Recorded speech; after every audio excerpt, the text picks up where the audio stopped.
ఇప్పుడు బాపట్ల ఎంపీ సురేష్ గారు 5 నిమిషాలు మాట్లాడతారు.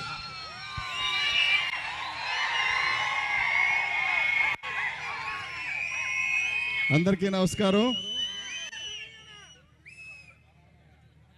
ఇవాళ ఇంత పెద్ద ఎత్తున ఈ కార్యక్రమం ఏర్పాటు చేసిన మా సాయిరెడ్డి అన్న గారికి ధన్యవాదాలు తెలుపుతూ, అలాగనే వేదిక మీద ఉన్న పెద్దలందరికీ ధన్యవాదాలు తెలుపుతూ, ఇవాళ జగన్మోహన్ రెడ్డి గారు అని చెప్పి మనందరం మాట్లాడుతూ ఉన్న తరుణంలో వర్షం చూస్తే మనకు గుర్తుకొచ్చేది ఏంటి? పెద్ద ఆయన రాజశేఖర రెడ్డి గారే కదా. అరే నేను కూడా ఉన్నానా అని చెప్పి ఒకసారి మనందరం గుర్తు చేశాడు ఇప్పుడు. కాబట్టి మన ప్రోగ్రాంలో మనమే కాదు, జగనన్న కాదు, పెద్ద ఆయన రాజశేఖర రెడ్డి గారు కూడా ఉన్నారు. కానీ మీ అందరికి ఒక మాట చెప్తా, ఒంగోలుకి ఏం ఫేమస్? ఒంగోలు అంటే గుర్తుకొచ్చేది వాసన్న.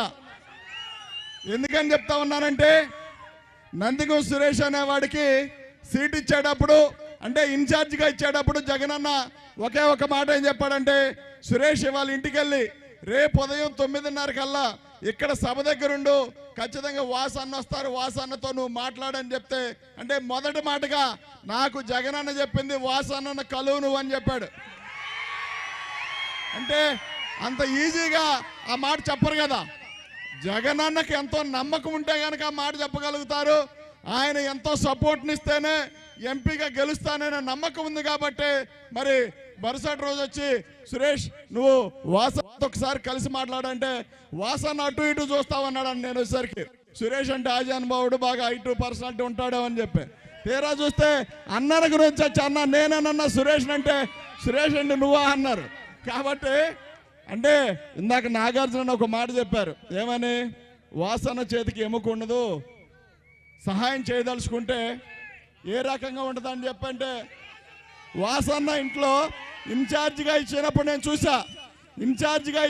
నేను చూశాను వాసన్న ఇంట్లో ప్రతి ఆడపిల్ల వాళ్ళ ఇంట్లోకి వెళ్ళిపోయి అన్నం పెట్టుకొని తింటా ఉంది, ప్రతి కుర్రాడు వాళ్ళ ఇంట్లో అన్నం పెట్టేసుకొని తింటా ఉన్నారు.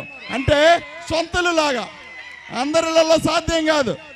వాసన్న కూర్చొని ఉంటే ఆ పక్కన అందరూ ఎగబడి పక్కన పిల్లలు కూడా కూర్చుంటా ఉన్నారు. అది ఒక మంచితనం ఉంటేనే సాధ్యపడుతూ ఉంటుంది. కాబట్టి ఇంత మంచి కార్యక్రమానికి మా అందరిని ఆహ్వానించినందుకు అన్నకు ధన్యవాదాలు తెలుపుతా ఉన్నాం. Please subscribe .news.